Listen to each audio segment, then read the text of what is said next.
It is time to leave your worries outside and laugh with us inside the treehouse.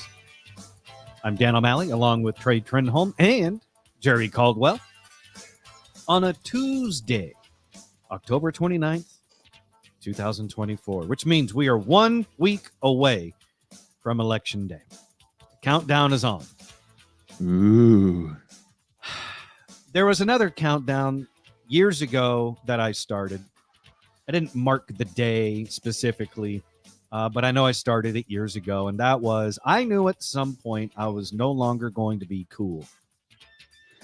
Some would argue that I never was, and that's fair. But I think most of us at our core at least want to think we're kind of cool, right? Maybe it depends on our mood. Or, what's going on around us directly. But for the most part, I like to think at one point I was cool. I've now come to the realization that I am no longer cool, if I ever was. Because I sometimes will find myself deep in thought and asking the question, what would my younger self think of my older current self? In some regards, I think my younger self would be like, hey, not too shabby. But then something hit me like a ton of bricks recently, and that is I now do certain things and make certain choices that my younger self would have never dreamt of making. For example, I'm now into bingo. I eat cottage cheese, and I love the taste of Fresca. Basically, I've turned into my own grandmother. Also, my back hurts. Now I got like a little something in my throat, so I wish I had one of those lozenges that my grandmother actually used to carry around, the little tin. What was it? Was it Luden's? Cough drop? Ludens. Yep. The Ludens. I haven't crossed the, butterscotch candy Werther's original threshold just yet, but I think that might be the last straw. So if you ever see me asking for a butterscotch, I have made the full change into old lady. I'm with you. I've always loved a Fresca. Are you with me, Trey? Are we turning into the Golden Girls? I got dibs on Blanche. I mean, being Blanche, not getting. Never mind. Let's start over. You feel old too, Trey? Yes, I'm. And I was with you until cottage cheese. Yeah, that's a new thing for me, man. And that's where it was the bingo. Actually, it was all three of those things. It was like the service of old age. Bingo, cottage cheese, and Fresca. Because my grandmother loved Fresca. And that's probably where I learned to enjoy Fresca. But also because it's caffeine-free and tasty. Mm-hmm. The cottage cheese thing was a new realization because my younger self hated cottage cheese. And when I say younger self, I even mean like a year ago. We're talking 40 plus. We're talking 40 plus years of life that I have hated the ground cottage cheese existed on. Now I've got 3 tubs of it in my fridge. Are you a large curd or small curd man? There's multiple kinds of curds. Yes. Oh my. Are there different flavor profiles? Large versus small? Curds. No, it's just more about how much of the actual like milk fat substance, the actual curd, how much of that you want versus the whey portion. Gotcha. I'm in it for the protein. Yeah, good source. So yeah, it is. I mean, it's a great source of protein. It's a great snack. And something happened to where my taste buds don't want to immediately spit it out anymore. So something's happened in there, and I like it for some reason. So Trey, you're with me on the cottage cheese. No, that's where I was with you just up until cottage cheese. Jerry's clearly with you on the cottage cheese. I love cottage cheese. I've eaten that my whole life. Man, I hate looking around, and the only person that's got my back is Jerry. No offense.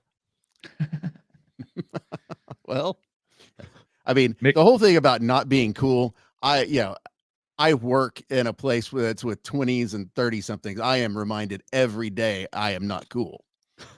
So See, I think you're wrong. I think you can be cool.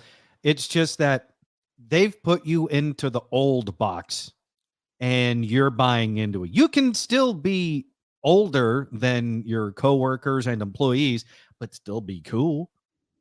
Maybe I'm not still better. cool. I'm 50. I don't drink. And when I'm not working, I like to be in bed before 10 o'clock. I know I'm okay with it. I've And you know what? It's cool to accept who you are. That makes you cool. Being cool means not giving a damn what people think about you and what time you go to bed and whether or not you like small or large curd cottage cheese. And you want to wash it down with a Fresca. And you want to binge watch Golden Girls because you relate. and you can't just drink a protein shake. I have that as well.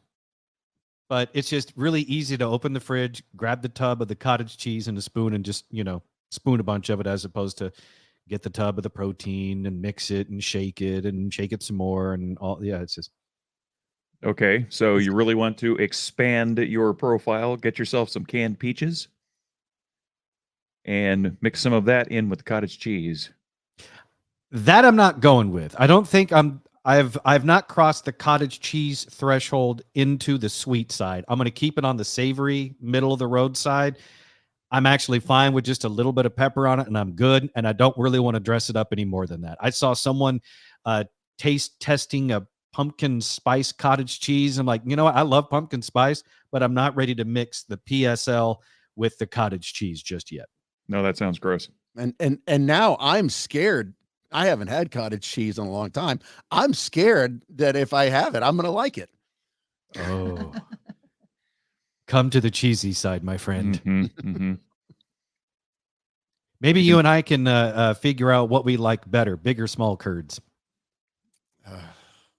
If you really want to do something old, there's always the peanuts and Coca-Cola. That sounds vaguely familiar. What's the peanuts and Coca-Cola? That's exactly what it sounds like. You get yourself a nice glass of icy cold Coca-Cola and you put some salted peanuts in it. And you take a drink, you eat the peanuts, you taste the Coke. It is delicious. Okay. That's more of an 80s country Western bar thing than that I think of as old. I think you just describing an 80s country Western bar sounds old. So I think the two go together. Fair enough. It's a little different.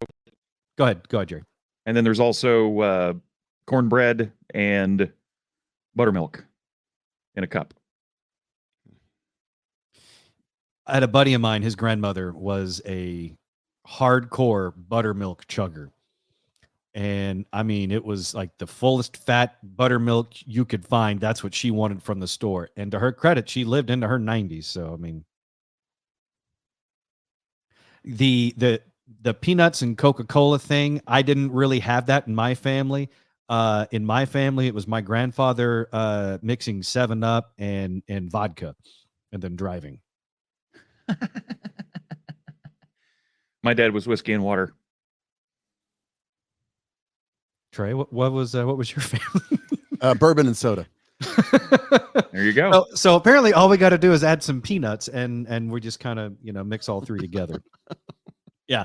So it's a very difficult thing to realize that you wake up one day at 4 a.m. and you're like, oh my God, I'm old. For me, I think I'm getting old moment was I ordered a vacuum cleaner online and I was so excited that Amazon was going to deliver me a vacuum cleaner. I was anticipating it. I was waiting for it. It showed up. I did the little happy dance. I almost did an unboxing video. It was... Yeah, that's pretty bad. Yeah. Although I can't criticize you for it because I was really excited when my new coffee table showed up. It has one of those. It has one of those trays that lift out of it that's attached to the coffee table. That way I can bring my cottage cheese closer to me. That's cool. No, it's not old. That's just boring.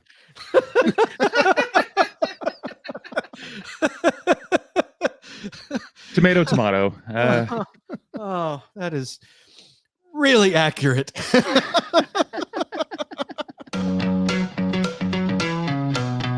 in the Treehouse. Visit us online at treehouseonair.com.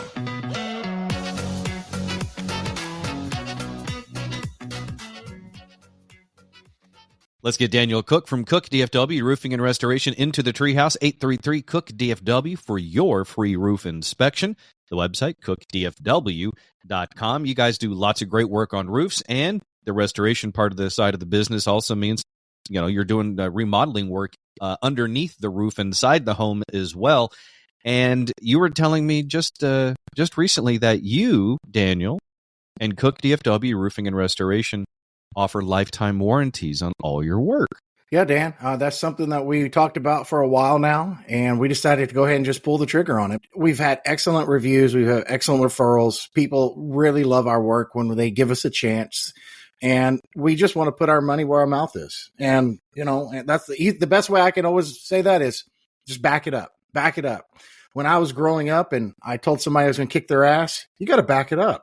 Well, now that I'm a grown man and we're doing professional services on people's homes and I tell them that they're never going to have a better experience, I'm backing it up. We're going to take care of your home because we want you to have that peace of mind knowing that after we left, you have the very best product left behind. Your home is safe. Your family's taken care of, and that you don't have to worry about us not coming back. You can experience it for yourself, and you can put your money where Daniel's mouth is. And he'll honor it, as you just heard. Even if he dies, he's still going to honor this stuff. I mean, that's some serious integrity and quality craftsmanship to have the confidence to be like, yeah, this is how we do things. So you give the man a call for that free roof inspection, 833-COOK-DFW, the website, cookdfw.com.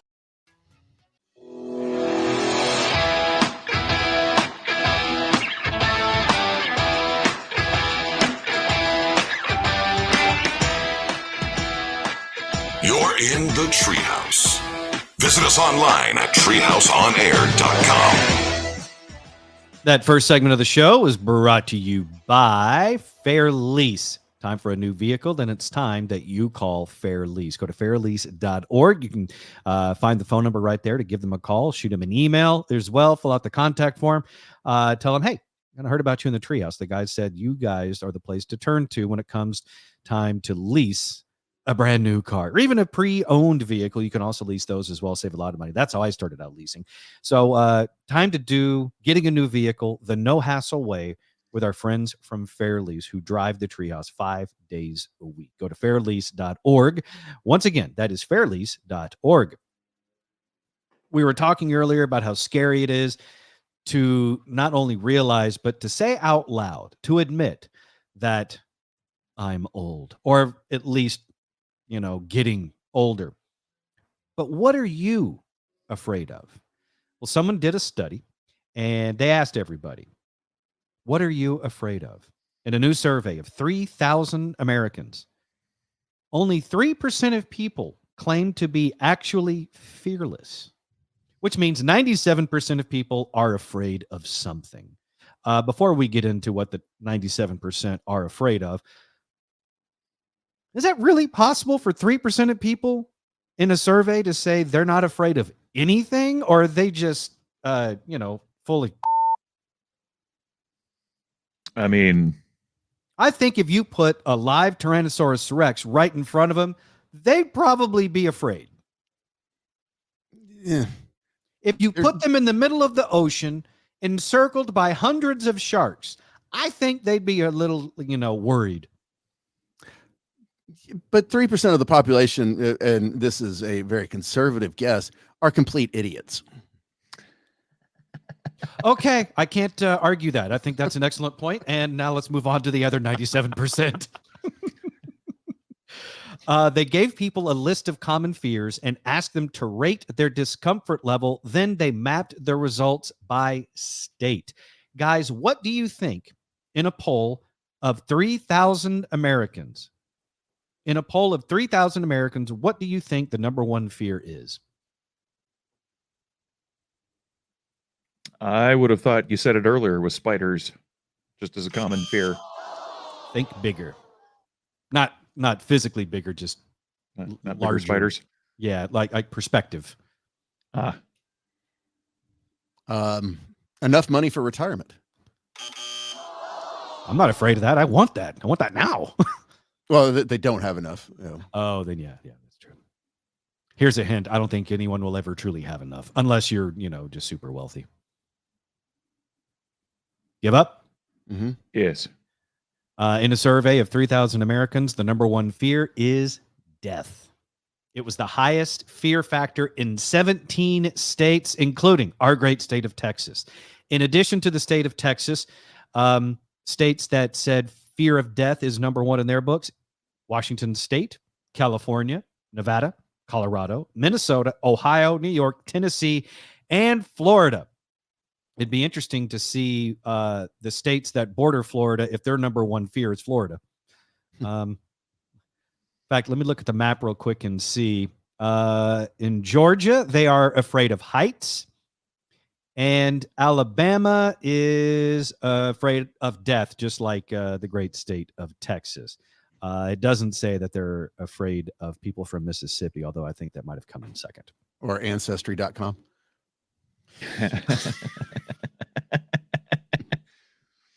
Was it? That's dangerous territory, to be sure. I wonder if that's the reason why the entire board of directors of 23andMe quit, because someone's strategy was, hey, we need to get into Alabama, and to which the whole board said, no, we don't. Yeah. The number one fear is death. Number two fear is heights. That got the most votes in 8 states, including Pennsylvania, Michigan, Maryland, Virginia, and Georgia. Number 3 fear is snakes. 6 states said they're afraid of snakes the most. That includes Mississippi, Maine, Utah, North Carolina, and West Virginia. The number 4 fear that people are afraid of is public speaking and enclosed spaces. Not the two at the same time. They just tied. Of course, I guess if you're doing a public speaking gig in an enclosed space, I don't know if that would make it harder or more difficult, or just combine your phobias. The number 6 fear is tied also between failure and spiders. And that's pretty much it. Those are most of the fears/phobias that we have in the United States. And, and a couple of those are death related, like fear of heights. It's not so much the fear of the height, really, is it? Or is it the idea of falling off and then dying? I don't think death and all the rest of those are like on the same level, because we're kind of pre-programmed to have that, the survival instinct. So is it a fear of death that's healthy, or is it a fear of death that actually affects the way you do things in life to the point to where you're afraid to move around, go outside, do things, take any risks, that kind of thing? Well, I think what you're describing there is the 97% we were talking about that have admitted to having some type of fear. The desire to stay alive at an instinctual level is, pretty much in all of those people. Some people have it to a catatonic state where they don't want to do anything dangerous whatsoever. But then we go back to the 3% of idiots that Trey brought up, in which case they just have no care in the world and they'll jump off mountains and stuff. And we call them, base jumpers. Or extreme sports people. Mm-hmm. Right. We also call them dying extremely young sometimes. Yeah. Yes. What is your greatest fear? I'm claustrophobic, so enclosed spaces, anything like that, that's my number one fear. Any movie where someone like gets buried alive or something like that, it's hard for me to even watch. I'm with you there. I think that's I don't even know the name of the movie, but that's the reason why one of the few movies that Ryan Reynolds has done that I haven't seen is the one where he gets buried alive. It's also the same. I'm also worried about getting eaten by something, so I've never seen Open Water. I know that ending. Jerry, what are you afraid of? I mean, I have 2 really big ones. One is, I've been told many times, is very strange. I really have a fear of surgery, having to go into surgery. There's something about the thought of being put out and having someone expose my organs to daylight that I can't handle the thought of it. I can't. If anything And ever yet- happened and I had to have a major surgery, man, you might have to anesthetize me just to get me to the hospital. So, what if your guts are already hanging out? Like it's a really bad car wreck, and then are you still going to be a little worried about it? Or are you like, well, you know what? The daylight's already seen him. So what's the, I don't have to You worry know, about if we're it in now. that situation, then, I can probably make some concessions there. And what's the other fear? Being truly alone. Well, Jerry, as long as you're in the treehouse, you are never truly alone. Thank you. Except for right now, because we have to go to a commercial break.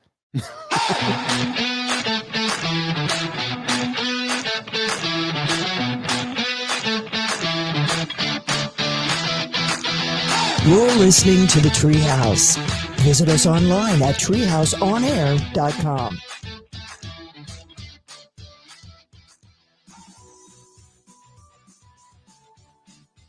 Let's get Jacqueline from Brooks Plumbing into the treehouse now. For any and all of your plumbing wants and needs, give her and all of them there a call, 214-368-3838, the website brooksplumbingtexas.com.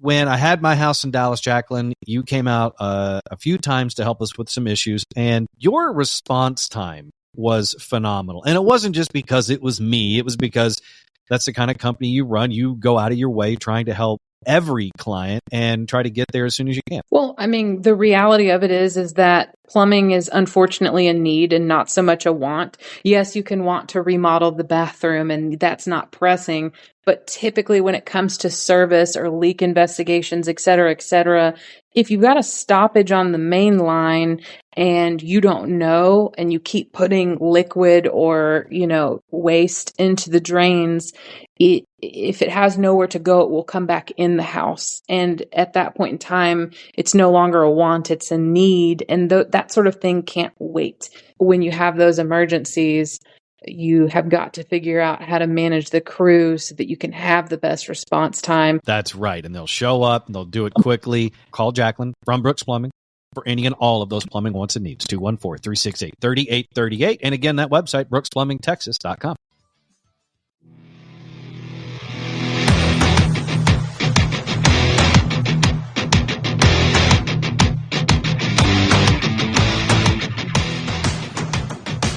You're listening to The Treehouse.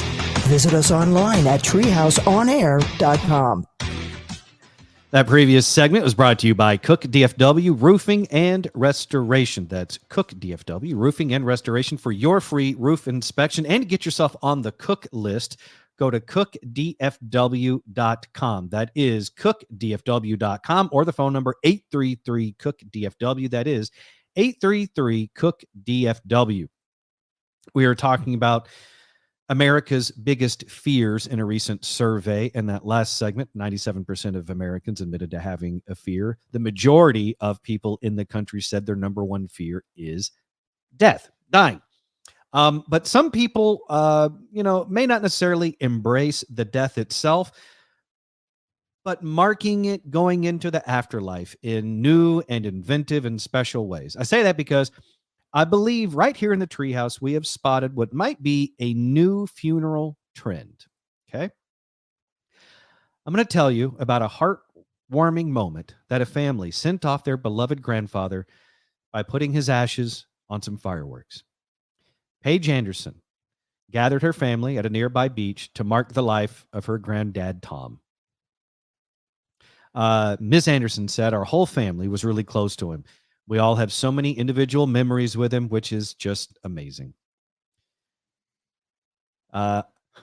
She said, he used to call me Croc because he used to tell me that crocodiles lived in the bottom of his garden when I was small. A little odd there, but whatever.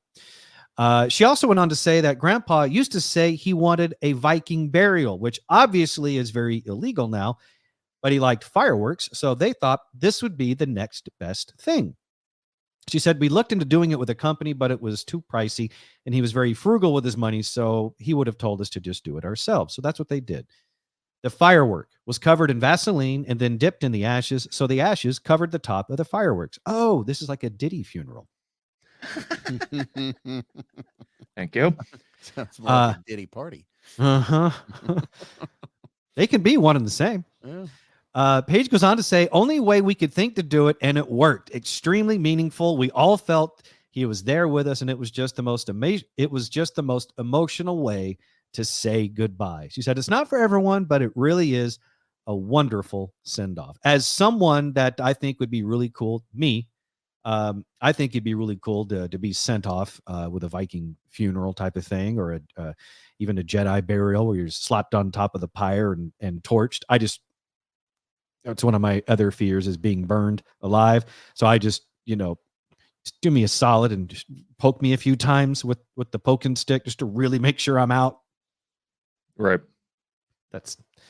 I'm realizing now, talking about all this, I have a lot of fears. I have a fear of heights. I have a fear of being burned alive. They're all death related, but it's just the manner in which I die that I'm afraid of, right? I don't want to fall from a great height because I got to think about it all the way down. I think those are the big ones: burning, falling, and being eaten. What about drowning, since you live on an island now? I'm a little worried about that, but I think if given the other three and I had to choose, that'd be the one I'd go with. I mean, they're all going to be, a little panicky. Right. Because you're going to know what's happening as it's happening, and there's nothing you can do about it at that time. So, those are kind of tough. So all of a sudden, I'm starting to feel like I need a Fresca. Not a butterscotch? I'm not there yet. Not there yet. So there you go. There's a new trend in funerals to keep your eye on that you've heard about right here inside the treehouse.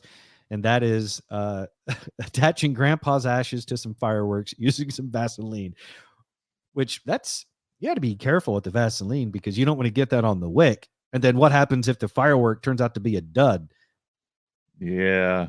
I'd be a little worried about putting all the ashes onto one rocket. I think I'd feel better about putting them on multiples just in case you have one that doesn't go off, or if one that accidentally blows up right there on the ground.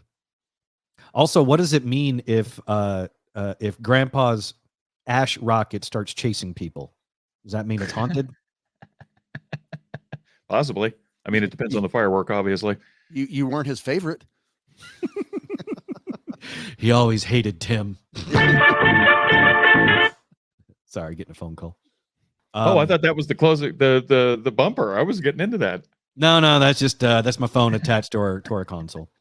So now you have a new way to send off grandpa. Because like when my grandma died, I had never heard of this until the guy that my aunt found to do the memorial service at the house did the balloon releasing thing. And that just, I don't even think my grandmother liked balloons. I remember thinking, this is a weird funeral. I don't remember my grandmother ever being anywhere near a balloon, but now we're supposed to send her off into the great beyond with some, I don't know, eventual airline debris, stuff that's going to end up stuck in a power line. I do the firework thing for my mom, and she could finally bring joy to people.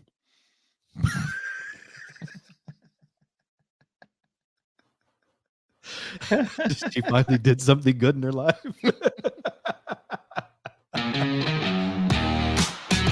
You're listening to The Treehouse. Visit us online at treehouseonair.com.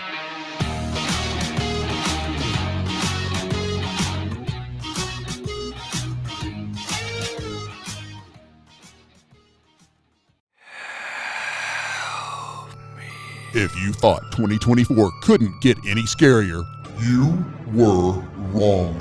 Back for its 36th year, Hangman's House of Horrors is the best haunted house experience in DFW. Hangman's House of Horrors isn't just an award-winning haunted house. They have something for everyone, including an interactive art exhibit called The Beauty of Horror that would make even Vincent van Gogh cry and cut his other ear off. And you can test your zombie apocalypse skills in their Outbreak exhibit. Hangman's House of Horrors is located at 4400 Blue Mound Road in Fort Worth and is open every weekend through November 2nd. For more information and to buy tickets starting at just $39, visit hangmans.com. That's hangmans.com. Do it.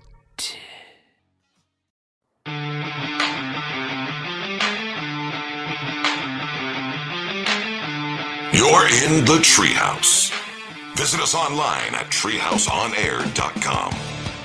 That previous segment was brought to you by Brooks Plumbing. For any and all of your plumbing wants and needs, call Jacqueline at Brooks Plumbing, 214-368-3838. That's 214-368-3838. Once again, for any and all of your plumbing wants and needs, call Brooks Plumbing or just hit the website, brooksplumbingtexas.com. That is brooksplumbingtexas.com. I'm doing this every single day up and through Halloween because I like it. It's fun. And I think it tells me a lot about those of us inside the treehouse, the decisions we make in a little game we like to call verses, but not just any verses, because it's leading up to Halloween. It's spooky verses. So allow me to set the scene for you. You find yourself in a darkly lit stairwell and you want to escape, but you're in the middle of two sets of stairs. You have sets of stairs going down and sets of stairs going up. In order to escape, you have a horrific, frightening Halloween villain in your way. Today, on Spooky Verses Inside the Treehouse, in order to escape the darkly lit stairwell, you must decide between going upstairs against Ghostface from the Scream movie franchise, or going downstairs against a chainsaw-wielding Leatherface from the Texas Chainsaw Massacre movie franchise.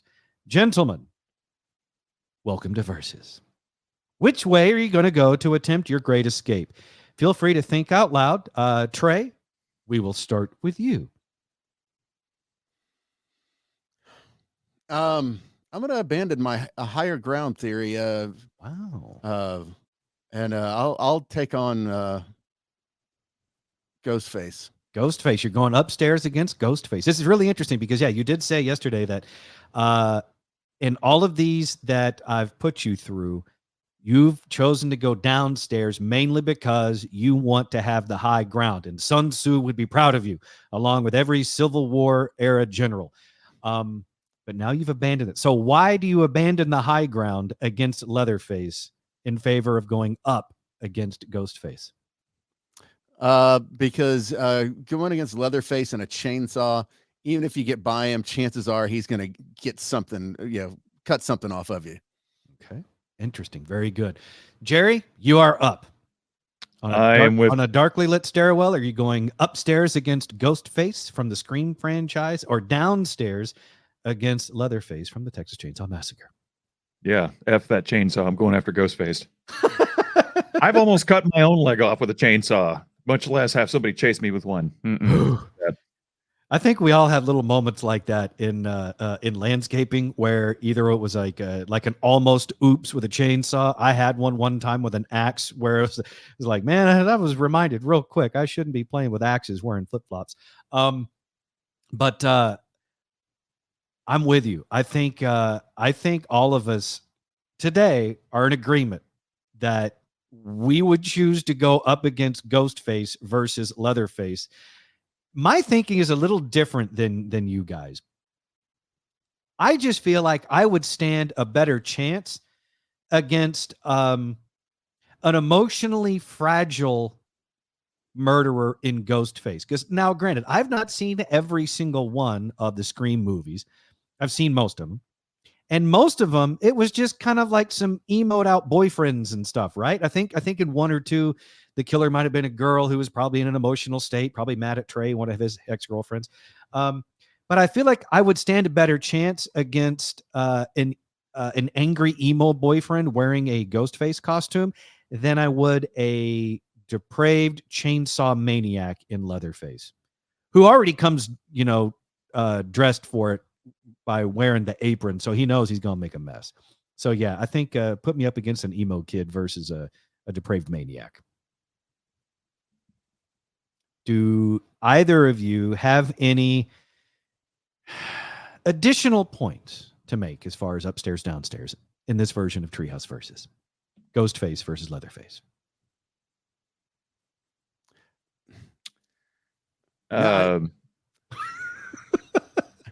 Are you just rot with fear? The Ghostface, I guess to me, the Scream movies, it's scary, but not terrifying. Leatherface, terrifying. Interesting. There you go. Jerry, do you feel the same way? You get stabbed a couple of times. You pretty good chance that you might still be able to make it out with that. But not only does Leatherface have the apron, he's ready for business, but he's also dressed like somebody that would serve you at the DPS. So that's or at a soup kitchen. So that's already just extra attitude I don't want to have to deal with. Extra attitude. Yeah, I guess when it comes down just to the mask, which is scarier, the Leatherface mask, which is made of skin, or the ghost face mask? I think the ghost face mask is super creative. It's like when Scream came out, I mean, most of all the scary masks had been done, right? You already had a pumpkin head, you had Leatherface with the skin, Jason Voorhees was just crazy deformed and stuff. Freddy Krueger was the burn victim. There weren't a whole lot of other avenues to take. And I'm not even sure how they came up with the ghost face thing. I forget. I think it's very similar to like a face mask shape that had been around for a while. It's just more exaggerated. Oh, wait, wasn't it based on, was it Van Gogh's The Scream? Yeah. Or is that Picasso? No, it's Van Gogh. It is Van Gogh? Okay, yeah. No, I have to look it up. Did we just trip over some art knowledge? Yes.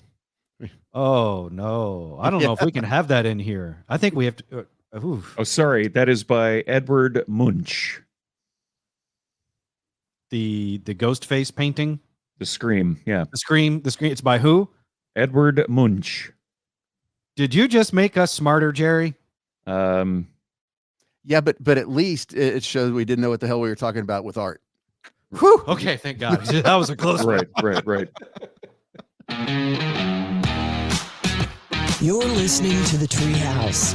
Visit us online at treehouseonair.com.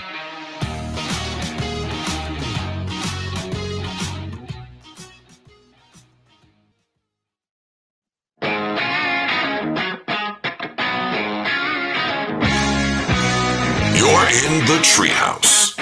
Visit us online at treehouseonair.com. Just like Aaron said, check out all things Treehouse at treehouseonair.com. Also, check out our YouTube channel, youtube.com/@treehouseonair, or you can just search for us on YouTube, the Treehouse Podcast, Treehouse TV, Treehouse Cowboys, all that fun extra content that you can go deeper inside the Treehouse, treehouseonair.com, and on YouTube. All right, today, as I said earlier, is Tuesday, October 29th, 2024. Let's do some birthdays. Tove Lo is 37 today.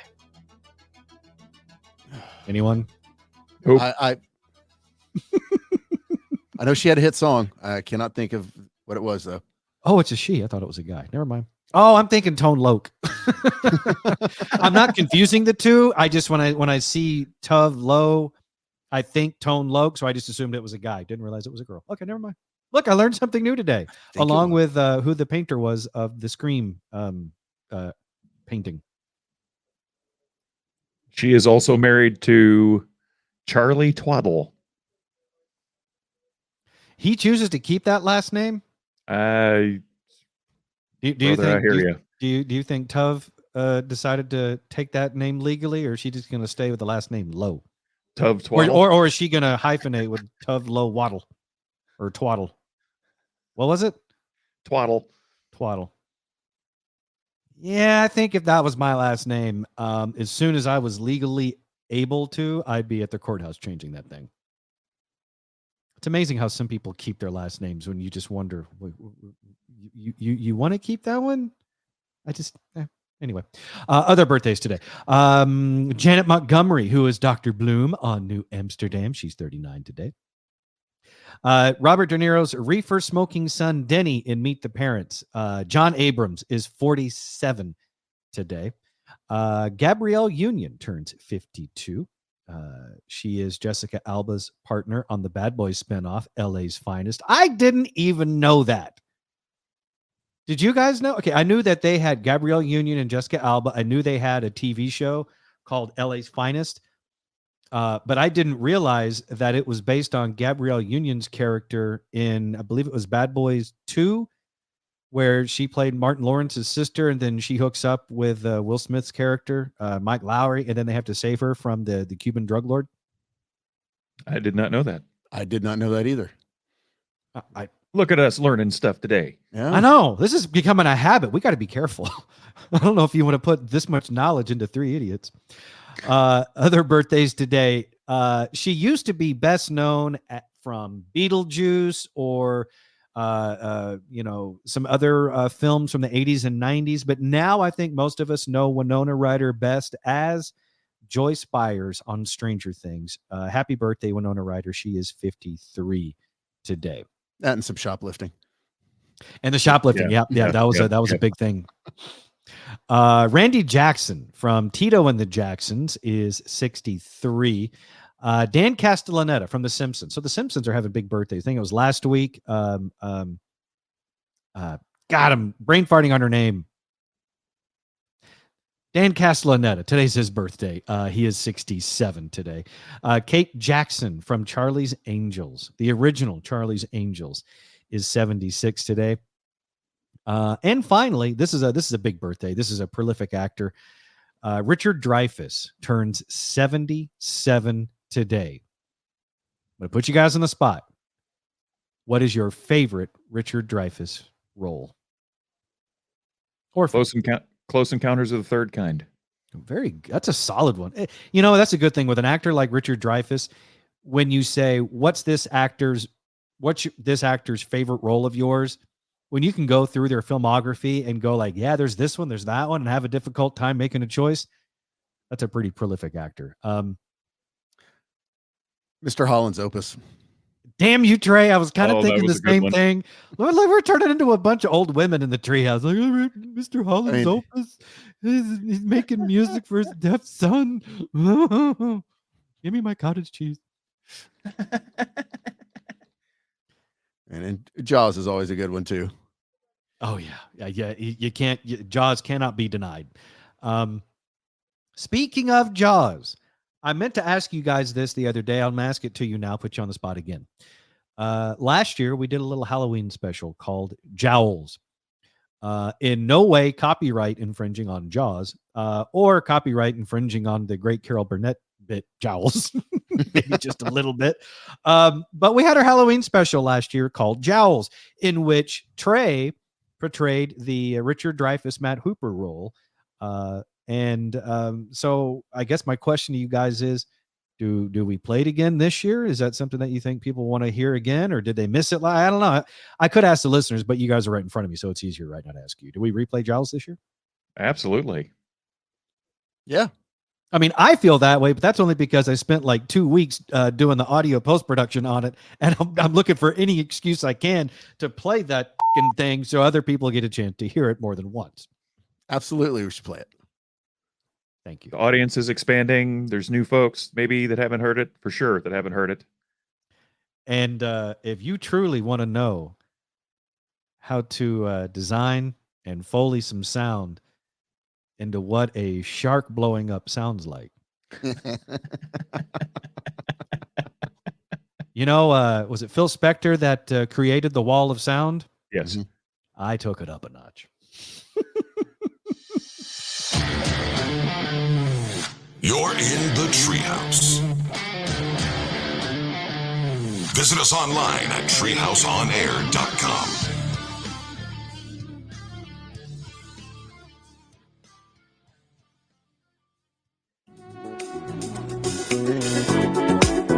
You're in the treehouse.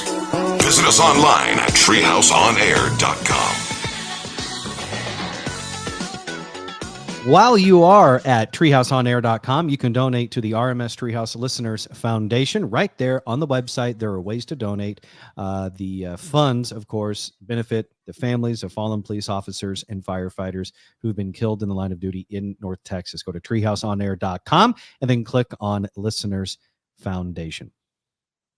I've got one final story that I've been meaning to tell you about for a while now, and I'm finally going to get to it. Okay, here we go. Did you guys ever have a Guinness Book of World Records when you were growing up? I did. I love that thing. It was like the ultimate coffee table book. You just kind of skim through it a bunch and find different world records that you didn't know existed. I remember one. I don't remember what the length was, but I remember there was a guy somewhere that had the longest fingernails in history. You know, then there's like more obvious things like the fastest man and, you know, true achievements in human history that the Guinness Book of World Records has documented. And then there's some other world records that make you go, really? And this is one of those. A group in Japan snagged the world record recently. And I know you might be wondering, well, geez, Dan, what world record is Japan super concerned with? Well, a group in Japan just set a world record for the most people pointing at the sky all at once. That's all they did. They just pointed straight up with one finger and held it for 30 seconds. I think, City of New York may have something to say about that. But I digress. And the number of people it took to point at the sky to make and set a Guinness World Record, 507. Japan also holds at least 2 more world records for pointing. Most photos of people pointing in the air uploaded to a website in 1 hour, and another for the most uploaded to Facebook in 1 hour. And again, most recently, Japan snagged the world record for the most people pointing at the sky all at once. And that was only... What is it, Jerry? That was only 500 and something? 507 people. I mean, we see more than that in every Godzilla movie. Mm-hmm. But gee, I wonder why Japan is so concerned about pointing at the sky. Jerry, don't get it yet. Hang on, Jerry, I'm going to give you a hint. Hang on. Wrong one. Here's your hint. Ready? Mm-hmm.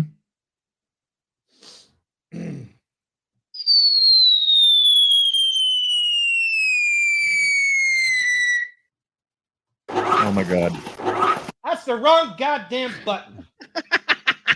Look, that huge ball of radiation.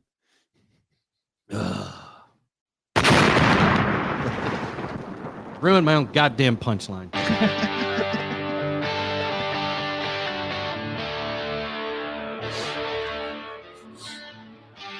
To be fair, I'd be pretty anxious about it as well. All right, that'll do it for us inside the Treehouse today. Thanks for hanging out with us. We will see you. Oh, actually, I forgot to get the plugs. For all things Treehouse, go to treehouseonair.com. Follow us on social media as well at Treehouse On Air. For me, it's at the Dan O'Malley. For Trey, it's at Trey Trenholm1. And for Jerry, it's at that Jerry guy. We will see you back in here tomorrow inside the Treehouse. See ya.